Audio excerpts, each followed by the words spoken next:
Alors maintenant, on va corriger l'exercice 2. On vous demande de factoriser les trois expressions suivantes. Donc je commence par la première. Alors, factoriser, je vous rappelle, c'est transformer une expression somme en une expression produit. Donc la formule que je vise, c'est celle-là. Donc c'est KA plus KB. Et bien, on dit qu'on met K en facteur, donc ça donne A plus B. D'accord? On dit qu'on met K en facteur. Donc là, il faut être vigilant, il faut juste repérer le facteur commun. Donc là, regardez, x au carré, c'est x fois x plus 5x. Je vais souligner le facteur commun. Donc mon cas, c'est x, donc je mets x en facteur. Facteur de quoi? Donc a, le a, c'est ce qui reste, donc c'est 2x, le plus, et le b, 5. Donc là, regardez, c'est une expression de somme parce que à la fin, je fais l'addition. Donc là, et là, la dernière opération que vous allez faire, c'est fois. Parce que vous faites d'abord la parenthèse et après vous faites fois. Donc là, c'est une expression produit. J'ai bien factorisé. Donc voilà la solution de la factorisation pour la première question. Alors maintenant, ici, là, je ne peux pas appliquer celle-ci parce que je n'ai pas de facteur commun. Là, j'ai du x, ok, mais là, par contre, je n'ai pas d'x. Donc là, il faut que je pense à une autre formule. Donc, on l'a faite, cette méthode, on l'a faite en cours. Hein, je pense à cette méthode-là. Donc, a carré plus 2ab plus b carré, c'est une identité marquable. Alors, je l'écris à l'envers. C'est a plus b le tout carré. Donc, tout le travail est d'identifier le a et le b. Alors, là, le a, il n'est pas compliqué. Le a, il vaut x. Alors, ça, je vais laisser de côté, j'y reviendrai un peu plus tard, juste après, justement. Et là, il faut que je reconnaisse le b. Donc, b, le 16, c'est 4 au carré. Donc, j'ai envie de dire que grâce à ça, ben, le b vaut 2. Hein, tout ça, je le fais au brouillon.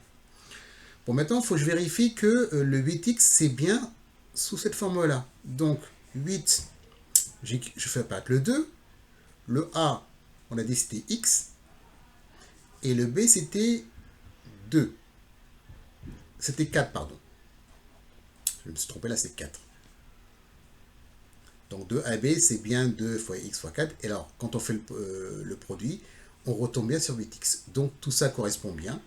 Donc du coup, une fois que j'ai identifié que le A vaut x et le B vaut 4. Donc là, ça va faire x plus 4 au carré.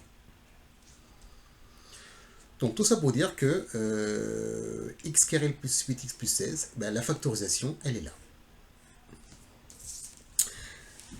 Dernier exemple. Donc là, on a un moins, donc je pense à, on dit que c'est l'expression cousine de celle-ci, donc je vais l'écrire.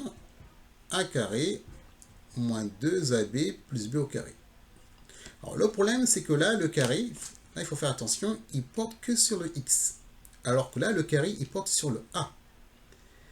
Ce qui veut dire que dans un premier temps, il faut que là, j'écris que ce terme-là, c'est le carré de quelque chose. Donc on se rappelle que 9, c'est 3 au carré. Donc là, le premier terme, là, je fais une flèche comme ceci, c'est 3x le tout au carré. Hein, je vous laisse vérifier, 3x fois 3x, ça fait bien 9x carré. Voilà, il faut que je reconnaisse cette forme-là.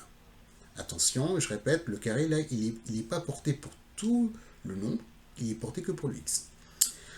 Le moins 40 de x, pour l'instant, je laisse de côté. Le 49, il faut que je reconnaisse un carré, donc vous aurez compris que c'est 7 au carré. Bon, maintenant, le moins, je l'ai préparé, il est là. Alors, je prépare mon 2. Le A, vous avez compris que le A, c'est 3x. Hein. Donc, je vais l'écrire. Et le B, c'était 7. Question, il faut que je vérifie que tout ça, il faut que ça fasse 42. D'accord? Il faut que ça fasse 42. Alors, on le fait de tête. Hein. 2 fois 3, 6. 6 fois 7, 42. Et 42 fois x, moins 40x. Donc, tout ça, ça correspond bien. Donc, j'ai identifié mon A. Le A vaut 3x. Le B vaut 7. Donc là, hein, vous vous rappelez que c'est que je ne l'ai pas écrite. A carré moins 2ab plus b au carré. C'est A moins b le tout au carré. Donc là, ici, c'est l'expression, elle est égale à 3x moins 7 au carré. Voilà la factorisation de cette expression.